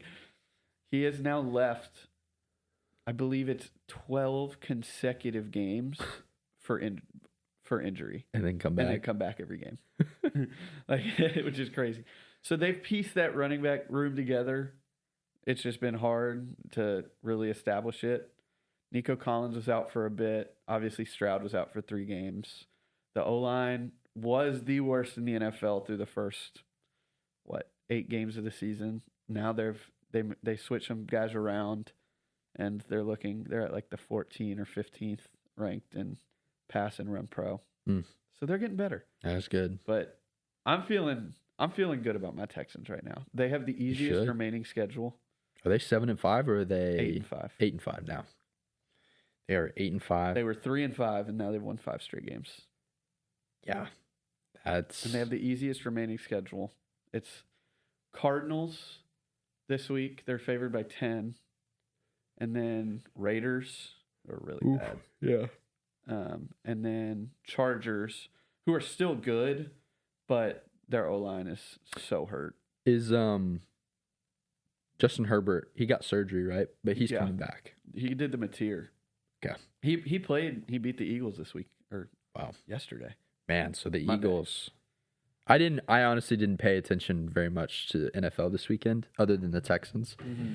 I didn't realize that they beat the Eagles. The Eagles have done the opposite of the Texans. I think they're both 8-5 now. Oof. But the Eagles started like 8-1 or 7-1, and now they're 8-5. The Texans started 3-5, and now they're 8-5. Didn't the Lions won this weekend? Didn't they? Who'd they? Or maybe they played early. They played early. They played on the Thursday game? Who'd they play? I don't remember. Cowboys, right? Yeah. Right? That sounds right. Is that right? But yeah, the Texans got me excited. Yeah, they did play the Cowboys. Texans got me excited. I'm not saying they're like Super Bowl bound. Obviously, I'm not there. But I thought there was a 0% chance of making the playoffs, and now they should most likely be there for sure.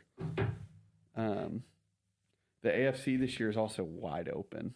Like, there aren't really, in the AFC, there aren't any, like, elite teams. There's just a bunch of good teams. and with that Texans defense, like being the best overall unit in football, I feel good. D'Amico Ryans, he would have made it to the playoffs all 3 years. Yep. He's been there. If he makes it this year. So they got me Pretty excited. impressive. I'm feeling good. It's very impressive considering the first year was... What he inherited, too, was nothing. I mean...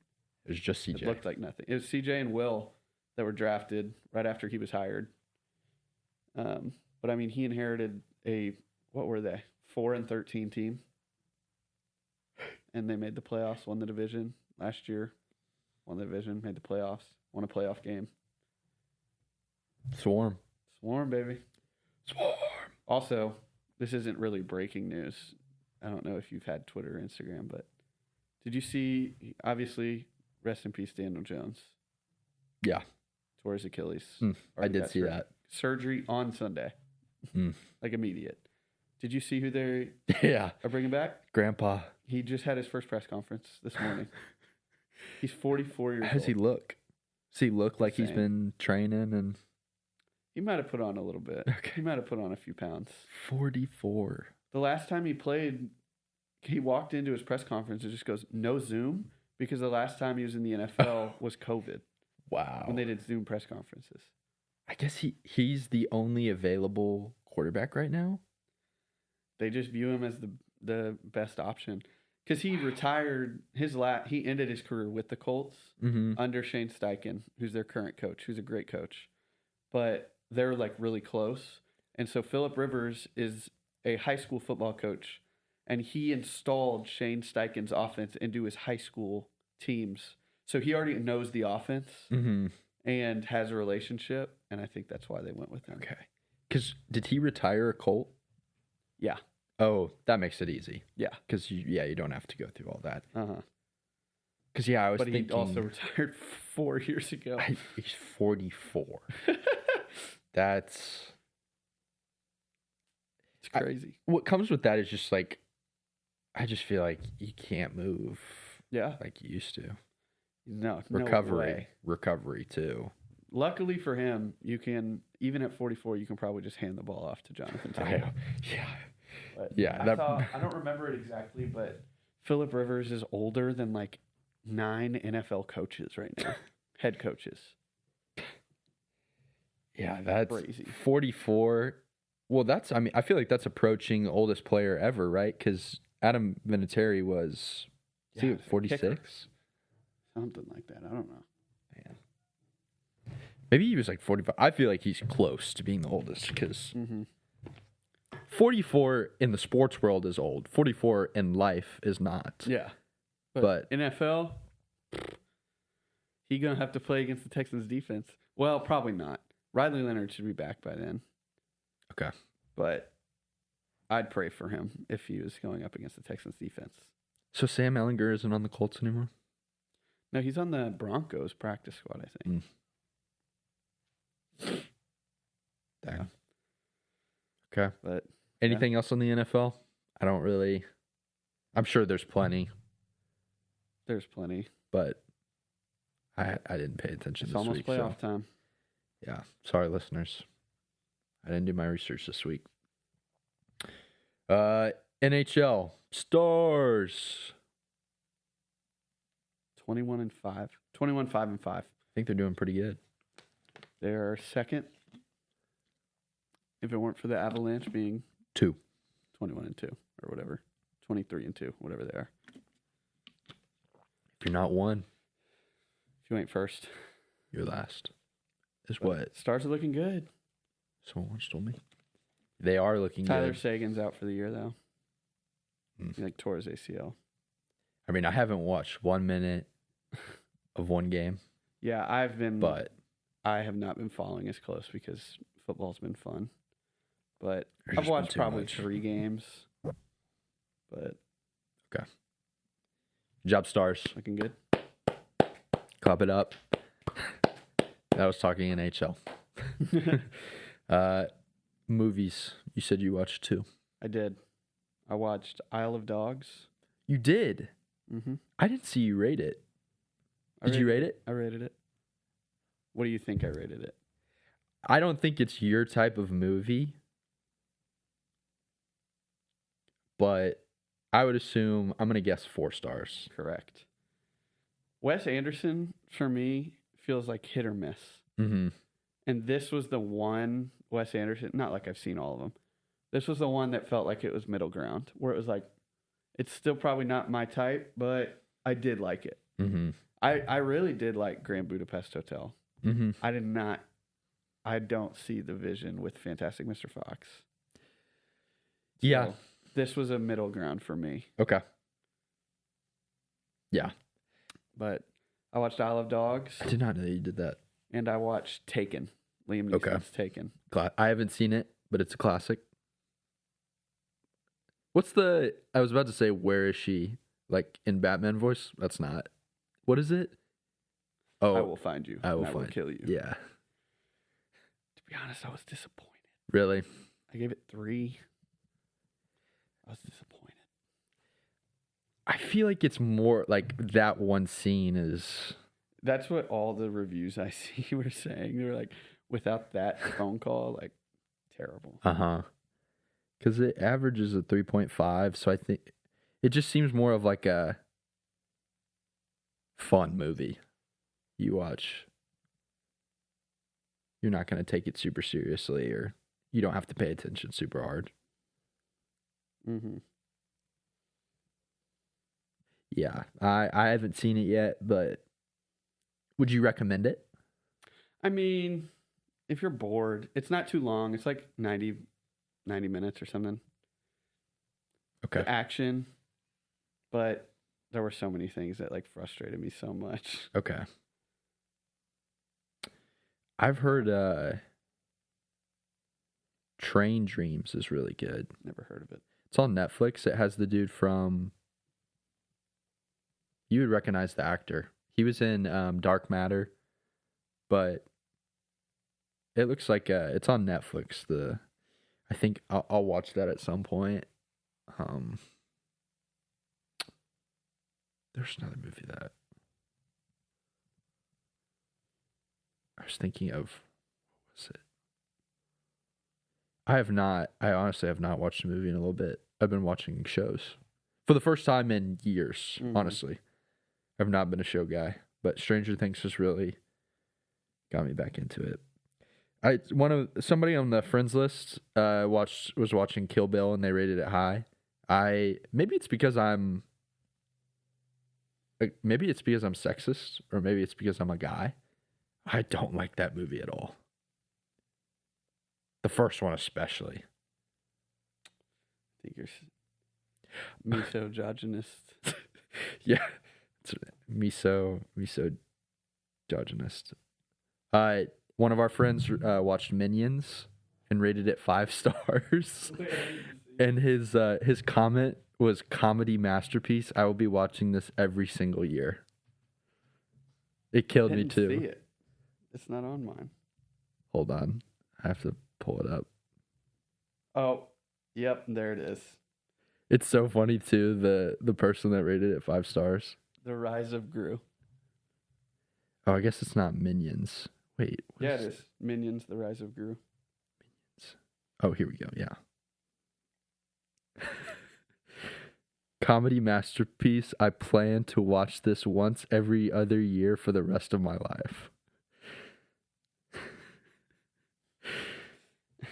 That's great. That's great. I haven't seen that one in a long time, I'll be honest. I've never seen it. You've never seen it? Minions? It came out like 3 years ago. Yeah, you haven't seen it? No. I feel like I've seen it. Maybe I've seen it, because you go to the dentist, right? And sometimes they're like playing a movie. Oh, this is kind of funny. So I've been going to the same dentist place for since I was a kid, and it's like a kid's dentist place. Like they have movies playing every single time. They have a wall of it's like iPad games essentially. And I've gone to this place every single time. I'm 24 years old, right? So I can't remember the last time I went, but I went in there and it had to have been like on break in college or whatever. Mm-hmm. My brother went the other day and they were like, "You're too old to be here." And I don't know why they told him that and not me, but they were like, "This is the last time we're allowing you in here because you are an adult and you need to find an adult dentist place." And my mom was like, "Did they ever tell you that?" And I was like, "No." That's so good. So I've probably watched Minions at the dentist. So, and I've probably like seen it fragmented enough to piece together the entire storyline. But I feel like I have sat down and seen it one time. I just can't remember when. Okay, so you saw Taken and you saw Isle of Dogs. Isle of Dogs. I rated Isle of Dogs 5 stars. I just liked the creativity of it. I just liked the fact that it was like you kind of didn't know where the storyline was going to go. It was just like it's kind of off the beaten path. And I just enjoyed kind of not knowing where things were going to go, and I thought it was very creative, and I guess that's claymation, or it's like stop motion. Yeah. That type of it was very creative. That's why I rated it as high as I did. I just really like the creativity of it. Stranger Things. I'm rewatching it. I was trying to be honest, I don't think I can rank each season like my favorite to least favorite, because honestly, I like all of them. I can't really keep them straight. Season 1, just OG classic. Season 2, Billy gets introduced, Max gets introduced. It's Halloween. I'm trying to think of like the big points. It's like the mind flare infects Will, right? And they're trying to like make him not be controlled by the mind flare. And then they finally like get it out of his system at the end. Season 3, mind flare. Then they close the gate. Season 2. Season 3 is the Russians open the gate again, and Mind Flayer starts infecting people again, but this time it makes the rats explode, and then people melt, and then they convalesce into like the Mind Flayer in physical form, and then they fight at the Starcourt Mall, and I guess they kill it. I'm on season 3 right now. I'm on the last episode. I'm gonna watch that tonight, and then season 4 is Vecna gets introduced, and they go through that, and then season 5 is just El versus Vecna. Mm-hmm. Who will win?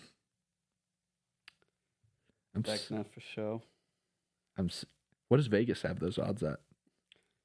Minus 2,000. Minus 2,000 Vecna. Mm-hmm. I think I would. You got to at least sprinkle like half a unit. Yeah. I think I would put. Gosh.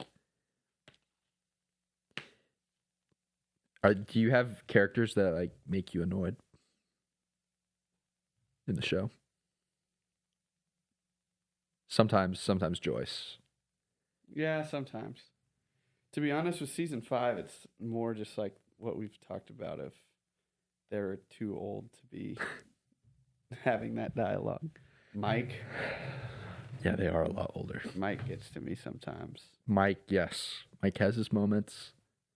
I think I remember people not being very happy with Mike when season 3 and season 4 were coming out. Yeah, especially season 3. Robin's also a little too old for this, man. Robin was really good in season 3. She was. Now, it's just the classic, like, instead of just being kind of like natural, you kind of overplay it, and it's like, I think in season 5 maybe you're a little overacting, and it might come from a good place of like you care a lot about it, and you like, but what it looks like is just sometimes it's like a little overacting. Cornball. Whereas in season 3, it's like you're you're locked in, you're focused, you're not trying to do too much. I like physically cringed at a Robin moment in this new season. I would ask you which one you're talking about, but I don't know if I would remember it. You have to. Great Scott, the flux capacitor. Oh, yeah, yeah. Come on, bro. Yeah. That's ridiculous. Too much. Yeah. Yeah, season 3, I mean, felt like the fan favorites in season 3 were probably Erica and Robin, just because they were kind of like characters that got introduced or further developed. Why do people hate Dustin? Lisp. I've always been fine with Dustin. What? You said it. Dustin's always been a good character to me. I'm with you. I've never had a problem with Dustin. I'm with you. Lucas is probably my number one. Yeah, Lucas is cool. Lucas has always been. And I think he's probably the best kid actor out of all of them. Well, I guess they're adults now, but the best adult pretending to be a kid actor out of all of them. Are they even pretending still to be kid? I guess they kind of are. They're supposed to be 15. I guess, yeah, they're not in college. Are they supposed to be like late high school? Like seniors? Weren't they freshmen whenever Eddie was older? Oh, yeah, they are in high school, aren't they? Yeah, they're supposed to be like 15, 16 years old. I kind of didn't think about that. Yeah, because they're... Like, they don't drive anywhere. Have you noticed that? It's always Jonathan or Steve that, like, picking them up from places, and they ride their bikes. Even in season 5? Yeah. Like, they don't own cars. Remember, they have to mess with Steve's car and Joyce's van. I think so. Like, they don't have cars yet. They're like 15 years old. I guess they didn't. I guess I didn't really think about that. Yeah. Tough. I honestly, no. Well, yeah. Well, Steve isn't. Steve is supposed to. No, Steve's not. Yeah. Steve's not, because he was in college, technically supposed to be in college in season 3. Because he graduated and was working at Scoops Ahoy because he was getting punished by his dad for not doing well in school. Mm-hmm. I don't know. I honestly didn't pay attention that much to like where they are technically. Mm-hmm. I don't know. They might be like redshirt freshmen, redshirt sophomores. They have COVID year. Yeah. Medical redshirt. I think Dustin's a redshirt sophomore.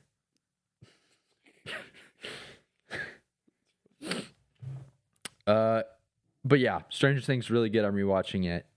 I don't think I can. I just don't think there's a bad season. To be honest, I didn't rewatch the first season, but I had also watched the first season, I think at some point. So yeah, I just went from season 2 to season 3. Season 2 is great. I loved it. Season 3 is even better. I'm excited for season 4, and then I'm excited for the 3 episodes that come out on Christmas. Also, that's kind of, I don't know if we talked about this. I think we did. It's just kind of prideful of them to think that people are going to spend 3 hours on Christmas watching Stranger Things. Did we talk about that? No. Like they're releasing it on Christmas. Oh, yeah. And they're like, oh, yeah, with people are going to be opening presents, having Christmas dinners. People are going to be flying into town. And then they're just going to be like, all right, everybody, we're going to watch Stranger Things for 3 hours. I feel like maybe it doesn't matter, I guess, when people watch it, and they're just doing it on Christmas because it's like people are going to. They always release it on a holiday or something. That's a good point. 4th of July, Halloween, Thanksgiving. That's a good point. Now you said that. Well, I'm gonna be watching. I don't know if I'll be watching it on Christmas though. Yeah, I'll be watching at some point. Okay, you got anything else? Do not. I'm currently reading a book, but I'm not finished yet, so I can't really give a spiel on it. So let's go to playoff predictions. Do you need a break? No. Do you? I kind of need a break. Go for it. Okay, we're going to take 5. Be back in a second.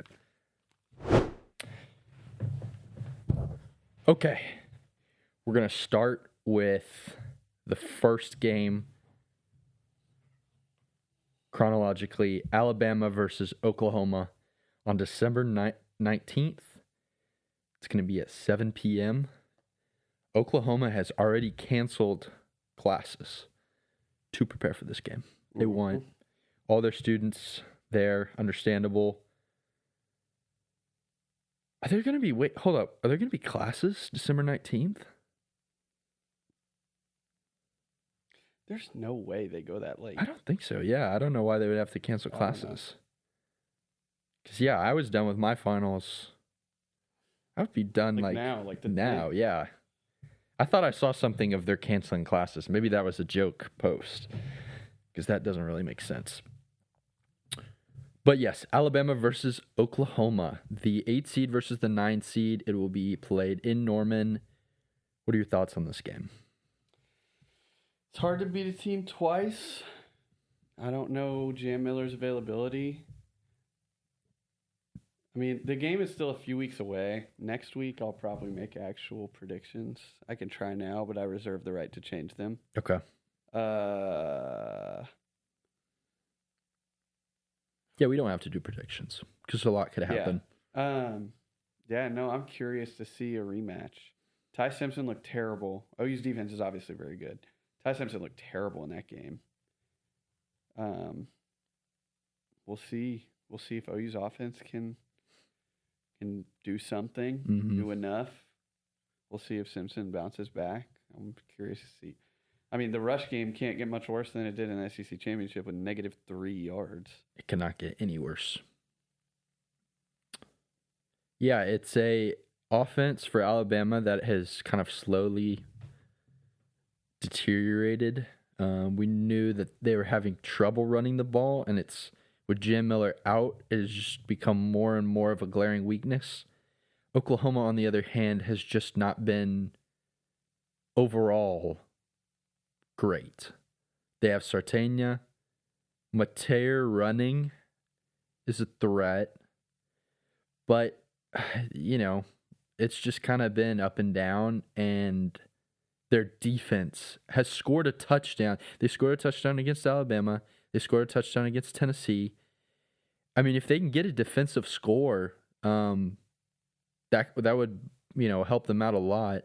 I don't know. Did they score a defensive touchdown against LSU? I don't think they did. I don't remember. They picked off Van Buren in the end zone. So if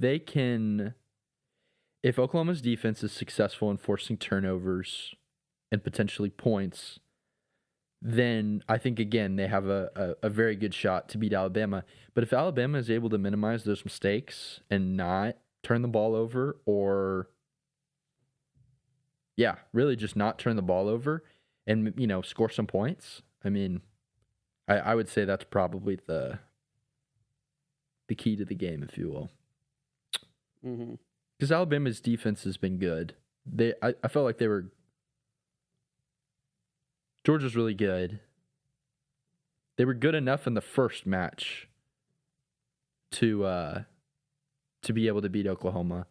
But the offense, I mean, Ty Simpson threw a pick 6. That was just really, really big. So, yeah, I mean, Oklahoma's defense, they're championship level defense. Is Mason Thomas, do you know if he's going to be back? Is that his name? I don't know. He's the guy who scored the touchdown in the Tennessee game, hurt himself while scoring the defensive touchdown, and then I don't think he's been back since. I don't know. I don't know if he's back. Okay.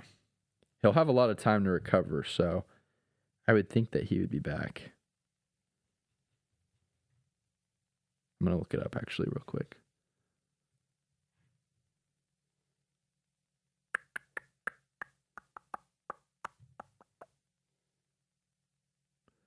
Reddit. Here we go.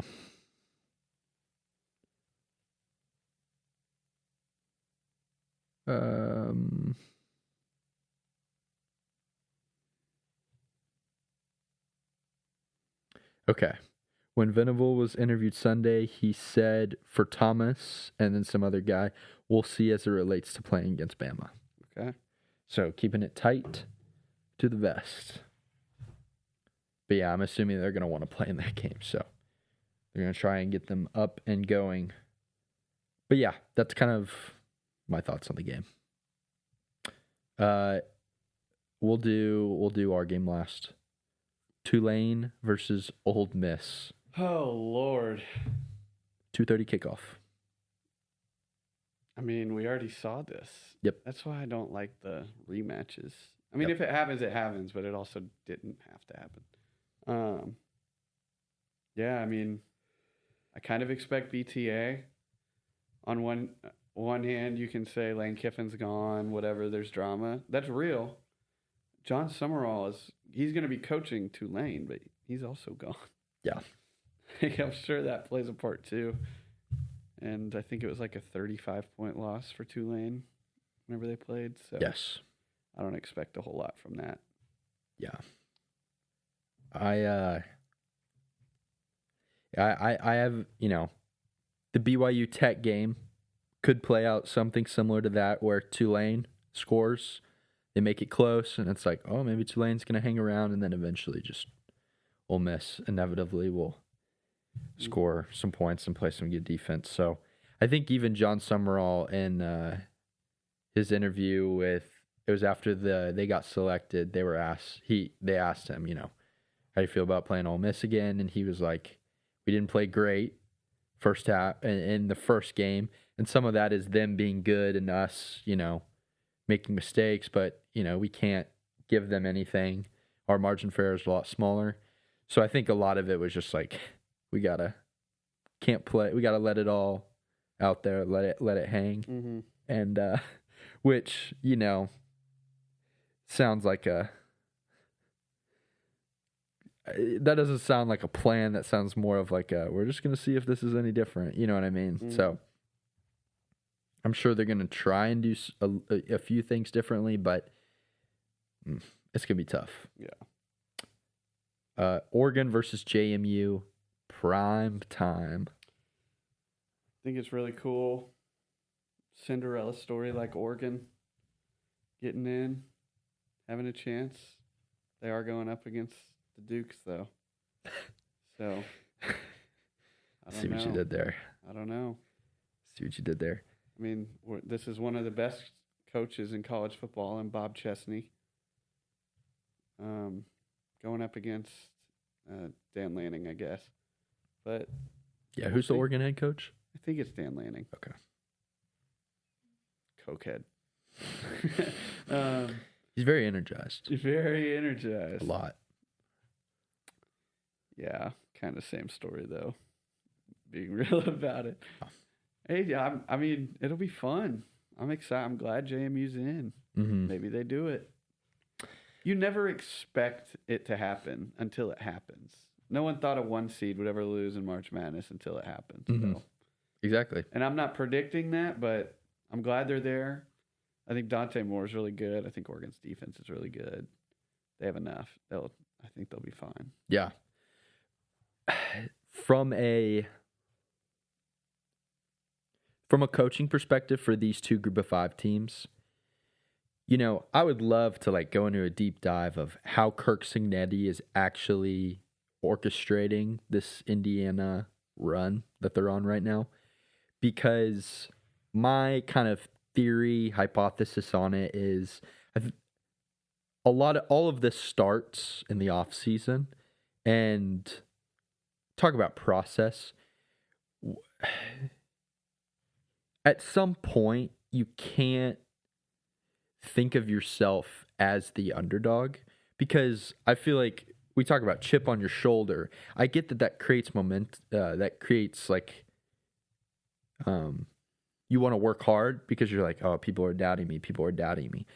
But at the same time, I think that's a double-edged sword, because if you tell yourself all the time, oh, people don't believe, people think I'm this, people think I'm that, you're telling yourself, you're having that conversation, that argument in your head, and I don't think like the Alabamas, I don't think the Ohio States, like obviously there's like this, you try to get your guys up to play the game and you want to motivate them. And it's a mix of, you have good players, but you also want to motivate them. But I feel like how you motivate, like if there's a confidence in what you know that you've done in your preparation, there's kind of a freeness to go out and play, and you just kind of let the chips fall where they may. And how that plays out over the course of a game is like, if you start going down by a ton of points, if your process is like, just play the next play, it doesn't matter where we're at in the game, you're going to ride these highs and lows, but you're going to stay even and maintain a consistent product on the field. And at the end of the day, like, the score is it's going to be what it's going to be. And if you're a coach that kind of is like, you harness this wave of momentum to either galvanize your program to a good record, or the thing is if you're one of those people that emphasizes that this wave of momentum is so important, the thing is it's great when you're going up, but when you're going down, you live and die by the momentum. And I think the coaches that say, hey, look, momentum's a real thing, it's something that is real, but that's not what we're harnessing and we're using as the engine for our program and our players. What I don't want you to do is give too much credit to momentum, because momentum is what you believe in your head and it's what the fans believe in their heads. And so for JMU and Tulane, right? Like, it's hard to, if I'm a betting man, I'm not betting JMU and Tulane, right? Mm-hmm. And they know that. And there's the reason that that's the case is because Ole Miss and Oregon have these players who are, in some cases, bigger, stronger, faster than some of the players on Tulane and JMU. What that allows is for them to have a higher margin of error. But at the end of the day, consistency, I think, is what makes programs good. And I think that's why Indiana is where they are. It's because they've been a consistent product all season. And that's why teams like Texas, because it's like their highs are higher than JMU Tulane. Their highs are higher than Indiana, but consistently they weren't consistent. And that's what you're looking for in a program. So, I mean, my message, when I look at Tulane and JMU, they've either the guys running their programs are either like set up a system in the off season for them to be as consistent and reach their potential as many times throughout the season as possible. That was set up a long time ago and now is going to be a result of earlier. And so, it's deterministic in some ways, and in some ways you just don't know what's going to happen during the game. But I think those programs that instill that and understand that, those are the programs that consistently win for a really long time. I don't know much about JMU. I've learned a little bit more about John Summerall. I don't know what his process is, but Oregon could have a bad day and JMU, jumps all over it and takes advantage of it. And same with Ole Miss. I mean, it's just a game, but everyone's doubting you. We'll see if they're able to do it. They saying you're washed. They're saying you can't do it. James U is not what they used to be. Tulane's not what they used to be. You know what I mean? Like, they used to be at the top of the college football world. Mm-hmm. Now they're washed. They're saying you can't do it anymore. Now it's 20-point spreads in the college football playoff. Oregon hasn't beat a Sun Belt team this year. They haven't played one. Okay. It's unimportant. Yeah. You're right. I was like, who's their one loss to? It's a great point, though. Mm-hmm.